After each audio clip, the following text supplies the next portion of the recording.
నమస్తే, నేను మీ సతీష్. ఆంధ్రప్రదేశ్లో ఎన్నికల ముంగట డేటా చౌర్యం అనేటువంటి అంశం మరొకసారి చర్చనీయాంశంగా మారింది. ఏదైతే ఇప్పటికే అనేక మార్లు పవన్ కళ్యాణ్ తన బహిరంగ సభల్లో కూడా ఆంధ్రప్రదేశ్లో ఉన్నటువంటి అధికార పార్టీ ఏదైతే వైసీపీ అధినేత జగన్మోహన్ రెడ్డి తనకున్నటువంటి అధికార దుర్వినియోగానికి పాల్పడుతూ డేటా చౌర్యానికి పాల్పడుతున్నారు అన్నటువంటి విమర్శలు కూడా అనేక సందర్భాల్లో చేశారు. అయితే దీన్ని ఎక్కడా కూడా మరి జగన్మోహన్ రెడ్డి ప్రభుత్వం ఖండించినటువంటి పరిస్థితి లేదు. అవుననో కాదనో ఏ సమాధానం చెప్పలేదు. కానీ ఇప్పుడు మళ్ళీ ఎన్నికల ముంగిట డేటా చౌర్యం అనేటువంటి అంశం ఈ రోజున తెరపైకి వచ్చింది. మరి ఏమిటి డేటా చౌర్యానికి సంబంధించినటువంటి అంశం అనేటువంటిది మనతో విశ్లేషించేందుకు ప్రముఖ రాజకీయ విశ్లేషకులు అడిసిమల్ శ్రీనివాసరావు గారు ఉన్నారు. సార్ నమస్తే. నమస్కారం అండి. సార్, మనం గత ఎన్నికల్లో కూడా చూసాం, ఏదైతే జగన్మోహన్ రెడ్డి గారు మీ బ్యాంక్ అకౌంట్ నెంబర్లు, మీ పాన్ కార్డ్ నెంబర్లు, మీ ఈమెయిల్ ఐడీలు ఇవన్నీ కూడా చంద్రబాబు నాయుడు ఆ వివరాలన్నీ ఆయన దగ్గర ఉన్నాయి, డేటా చౌర్యం జరుగుతుంది అంటూ పెద్ద ఎత్తున హడావిడి చేశారు.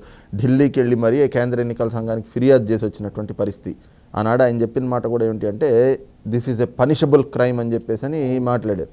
మరి ఈ రోజున మళ్ళీ ఎన్నికలకు ముందు అదే డేటా చౌర్యము, అయితే ఈసారి జగన్మోహన్ రెడ్డి పేరు బయటకు వచ్చింది. అది ప్రస్తుతం హాట్ టాపిక్గా కూడా మారింది. ఏం చెప్తారు దీని మీద? ఇల్లీగల్గా డేటా ఎవరు సేకరించినా నేరమేనండి. ఇప్పుడు ప్రభుత్వాలు కూడా అవసరానికి మించి చాలా చోట్ల ఇప్పుడు ఆధార్ కార్డుని ప్రతిదానికి వాడొద్దని కోర్టు ఆదేశాలు ఉన్నాయి. వాళ్ళు ఆధార్ కార్డుకి సంబంధించిన వాళ్ళు కూడా చెప్తున్నారు, ఆధార్ కార్డు ప్రతిదానికి వాడకండి. దాంట్లో సమాచారం పూర్తిగా ఉంటుంది కదా. ఆధార్ కార్డు నెంబర్ కొడితే మన బొమ్మంతా వచ్చేస్తుంది అందులో కదా. ఇప్పుడు అన్నిటికీ దానికి అనుసంధానం చేస్తున్నారు, బ్యాంక్ అకౌంట్లు అన్నిటికీ దానికి అనుసంధానం చేస్తున్నారు కదా. కాబట్టి అది ప్రతిదానికి వాడొద్దు, ఐడెంటిటీకి ఐడి ప్రూఫ్ కింద అని చెప్పేసి వాళ్ళే చెప్పారు. కానీ గతంలో తెలంగాణ ప్రభుత్వం, ఇప్పుడు జగన్మోహన్ రెడ్డి ప్రభుత్వం మొత్తం వాలంటీర్ల ద్వారా కానీ వేరే ఏ దారిలో అయినా సరే మొత్తం డేటా సేకరించి పెట్టుకున్నారు. అంటే వాడు ఏ రంగులో ఉంటాడు, తల ఎలా దూకుంటాడు, ఎటేపు దూకుంటాడు, తలకు నూనె ఎదురు రాసుకుంటాడు కూడా వివరాలు వచ్చేసినాయి. అది సాధారణంగా సర్వే సంస్థలు అప్పుడప్పుడు చేస్తూ ఉంటాయి. చిన్న చిన్న ఎక్సెల్ షీట్లు పట్టుకొచ్చి బస్ స్టాండ్లోనూ అక్కడెక్కడ ఇది పూర్తి చేయండి అది ఇది అని వచ్చేవారు గుర్తుందా మీకు? తర్వాత మీ ఫోన్ నెంబర్ తీసుకుంటారు. అలాగే షాపింగ్ మాల్స్లో లక్కీ టిప్ మీ నెంబర్ వేయండి, ఇందులోనూ మీకు లాటరీ వస్తుంది అంటారు. అదన్నీ అమ్ముదొప్పుతారు మీకు. అందుకని మనకు సంబంధం లేకుండా మన నెంబర్ ఎవరికి ఇవ్వకుండానే మేము మీకు ఫ్లాట్స్ ఓపెన్ ఫ్లాట్స్ ఉన్నాయి తీసుకుంటారా అని వస్తుంటే వాళ్ళకి ఏంటి సంబంధం, మనకి వాళ్ళకి మన నెంబర్ ఎలా వెళ్ళింది? ఇది పెద్ద న్యూసెన్స్. దానివల్ల హాని ఉందో లేదో తెలియదు, న్యూసెన్స్ అయితే ఉంది కదా. మధ్యాహ్నం పూటలు ఎవడన్నా నా ఓటోడు మధ్యాహ్నం కథ 2 ముద్దలు తినేసి ఒక గంట పడుకుందాం అనుకుంటాడు. ఆ టైంకి ఫోన్ చేసి మీకు ఓపెన్ ఫ్లాట్లు ఉన్నాయని కావాలండి అని అడుగుతాడు. దానివల్ల పెద్ద ప్రమాదం లేదు, కాసేపు తిట్టుకుని వదిలేస్తాం. కానీ మన బ్యాంక్ అకౌంట్లు, మన తాలూకు సమస్తం, మన ఫోటోలు ఇలాంటివన్నీ వాళ్ళకి చేరినప్పుడు అందులో యాంటీ సోషల్ ఎలిమెంట్స్ చేతిలోకి వెళ్తే, దాన్ని వక్ర మార్గాల్లో ఉపయోగించిన వాళ్ళ చేతికి వెళ్తే, ఆ మధ్యన తమిళ్లో సినిమా వచ్చింది అభిమన్యుడు అని, డబ్బింగ్ తెలుగు సినిమా. అందులో మన ఫోన్ నెంబర్ని హ్యాక్ చేయటం, మన బతుకు మొత్తం వాళ్ళ చేతిలోకి వెళ్ళిపోద్ది. ఇది వాళ్ళు తెలిసి చేస్తున్నారు. ప్రభుత్వం చేసినా ఎవరు చేసినా సరే పెద్ద నేరం. గత ఎన్నికల ముందు చూడండి, పెద్ద అడవాడు చేస్తారు, డేటా చౌర్యం చేస్తారు. చంద్రబాబు నాయుడు గారు వీళ్ళందరితో పట్టుకుపోయాడు, మీ బ్యాంక్ అకౌంట్లోనే మీ డబ్బులు దొబ్బేస్తాడు అన్నట్టుగా చెప్పారు వాళ్ళు. నిజంగా వాళ్ళు చేయలేదు, మామూలుగా సేకరించి పెట్టుకున్నది. ఎవరు సేకరించినా తప్పే. మీ ఫోన్ నెంబర్ సేకరించడం కూడా తప్పే. లీగల్గా తీసుకోలేదన్న అవసరార్థం. అంతేగాని ఇల్లీగల్గా తీసుకుంటే కనుక సేకరించి దాన్ని ఏదైనా చేస్తే కానీ చాలా పెద్ద నేరం అది. కానీ వీళ్ళు తిరుగులేని రేపు గవర్నమెంట్ మారిన తర్వాత వీళ్ళు తోలు తీరిపోతాడు. వెబ్సైట్లో పెట్టేయారు వాళ్ళు. గవర్నమెంట్కి సంబంధించిన ఈ సేవలు ఎక్కడికి వెళ్ళినా కానీ అది కొట్టామంటే మొత్తం మీ బొమ్మ, మీ వేరు కొడితే మీ బొమ్మ వచ్చేస్తుంది మొత్తం అంతా. ఇది చూడటానికి సాధారణంగా ఎవరికి పెద్ద ప్రమాదం ఏమో అనిపించదు. ఆడికి గసిగడిపోయిందో తెలుస్తుంది, అకౌంట్కి ఖాళీ అయిపోయిందో. అంటే ఏవైనా వాళ్ళ దారి అడ్డదారి అండి, ఎప్పుడు స్ట్రైట్గా వెళ్ళరు వాళ్ళు. అర్థమైందా మీకు? మీరు సక్రమంగా పద్ధతిగా పరిపాలన, సక్రమమైన ఆలోచన, ప్రజల పట్ల బాధ్యత ఏమీ లేవు. వాళ్ళు ఎంతసేపు క్రిమినల్ మైండ్, వాళ్ళు క్రిమినల్స్ అండి.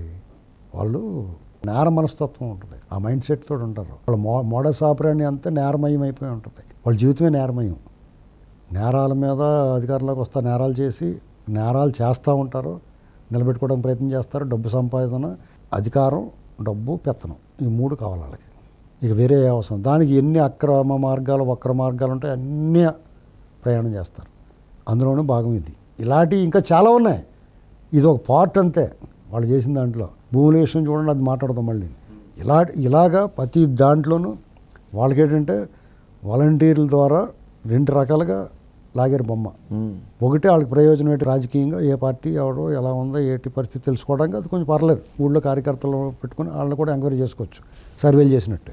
కానీ ఇలా కాకుండా జీవితాల్లో చొచ్చుకుపోయి వాళ్ళు మొత్తం బొమ్మ చాలామంది చూడండి వాళ్ళ చేత ఏలుముద్రలు వేయించుకుని డబ్బులు ఆగేయటం అదిని ఇప్పుడు వాళ్ళ ఏలుముద్రలు వేస్తున్నారు ఆధార్ కార్డు ఇస్తున్నారు రేపు పొద్దున వాళ్ళు భూములు గీములు దొబ్బేస్తే ఏం చేస్తారండి ఈ ల్యాండ్ టైటిల్ యాక్ట్ వచ్చిన తర్వాత ఇంకా ప్రమాదం కొంతమంది ఏలుముద్రలు అయ్యి లేకపోతే ఇది చెయ్యి అని చెప్పేసి వాళ్ళ దగ్గర తీసుకుంటారు కదా దాంతో భూములు ఆగేస్తే ఎవరేం చేయలేరు ఏం చేస్తారు ఎవరు వెళ్తారు దెబ్బలాడతారండి ఇప్పుడున్న పరిస్థితుల్లో అంతా వన్ సైడ్ అయిపోయినప్పుడు ఇప్పుడు మొన్న మధ్య ఎమ్మెల్సీ పట్టభద్రులు ఎమ్మెల్సీ ఎన్నికలైనయా గెలిచిన వాడికి డిక్లరేషన్ ఫారం ఇవ్వడానికి కలెక్టర్ ఇంటికి పోయింది అనంతపురం జిల్లాలోనే వీళ్ళు పెద్ద గొడవ చేస్తే అప్పుడు వచ్చి మళ్ళీ ఇచ్చింది ఇలా ఉంది పరిస్థితి రాష్ట్రంలోని అధికార యంత్రాంగం అలా తయారయ్యారు చూశారు కదా కాబట్టి ఈ డేటా చౌర్యం వాళ్ళ చేతిలో ఉంటే ప్రజలను ఒక రకంగా ప్రజలను వాళ్ళు జుట్టు అందాలు గుప్పిట్లో పెట్టుకున్నట్టు అన్నమాట ప్రమాదం దీని మీద తీవ్రమైన శిక్షలు ఉండాలి ఈ ప్రభుత్వం మారిన తర్వాత ఇలాంటివన్నీ బయటికి తీసి దీనికి సంబంధించిన వాళ్ళు ఆల్రెడీ వాళ్ళ పార్టీలో మారిపోయినట్టు ఉన్నా కానీ వాళ్ళు లైఫ్ టైం అంటే 2 జన్మలు సరిపడగా శిక్ష ఏం చేసి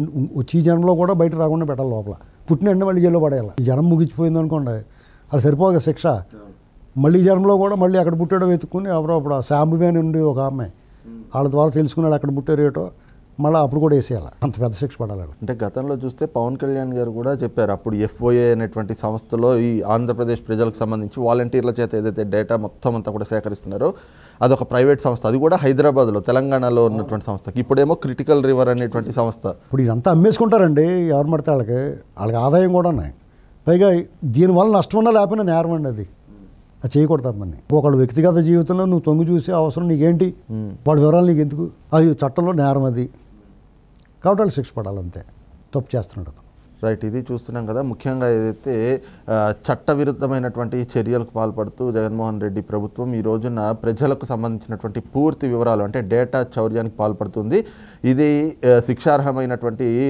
చర్య కాబట్టి ఖచ్చితంగా దీనిపైన రేపు ప్రభుత్వం మారిన తర్వాత కూడా ఎవరైతే బాధ్యులు ఉన్నారో వారందరిపైన కూడా చర్యలు తీసుకోవాల్సినటువంటి ఆవశ్యకత అయితే కనిపిస్తోంది ఈ క్రమంలో రాబోయేటువంటి రోజుల్లో తీసుకోబోయేటువంటి చర్యలు కూడా వారికి గుణపాఠంగా పరిణమించబోతా ఉన్నాయన్నటువంటి అభిప్రాయాన్ని కూడా ప్రముఖ రాజకీయ విశ్లేషకులు అడిసిమల్ శ్రీనివాసరావు గారు వ్యక్తం చేస్తూ ఉన్నారు.